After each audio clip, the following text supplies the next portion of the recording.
Hello guys, সবাই কেমন আছো গাইজ? দেখো আমি দুপুরের লাঞ্চটা আমি এখানে শুক্তো আর বাঁধাকপি আর আলু দিয়ে রান্না করেছিল। তো খাবারে অনেক কিছুই ছিল, বাট আমি এটাই দিয়ে খেয়েছি।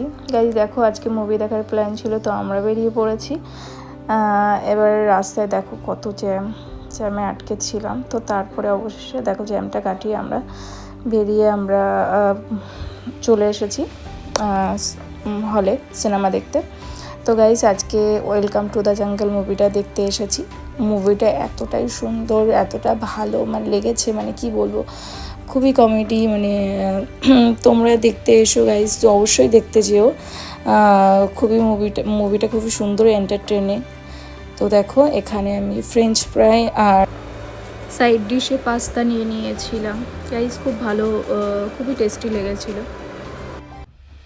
আমরা মুভিটাতে শেষ দেখার পরে আমরা আর্টসালানে খেতে চলে এসেছি বিরিয়ানি, মাটন বিরিয়ানি, আর সাথে একটা সাইড ডিশ নিয়েছিলাম।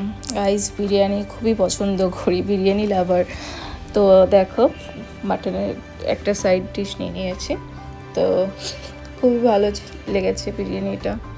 তো আমি সাথে কাঁচা লঙ্কা আর পেঁয়াজ, এই দুটো না হলে আমার ভালো লাগে না, তো নিয়েছি। তো খুবই টেস্টি ছিল, কি বলবো। তো খাওয়া দাওয়ার পরে দেখো পুরোটাই আমি ফিনিশ করে দিয়েছি, এতটাই ভালো লাগে আমার বিরিয়ানি। তো গাইজ দেখো, এখন ফিরছি। বাড়িতে ফিরে আমি লাইম সোডা বানিয়ে খেলাম।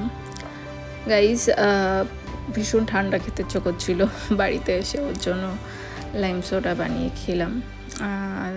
গাইজ, আজকে দিনটা খুবই ভালো কাটলো। তো তোমরা অবশ্যই জানিও কমেন্টে কেমন লেগেছে ভিডিওটা। তো গাইস, আজকের জন্য এইটুকুই। আবার খুব তাড়াতাড়ি দেখা হচ্ছে। Okay, good night, tata, bye by.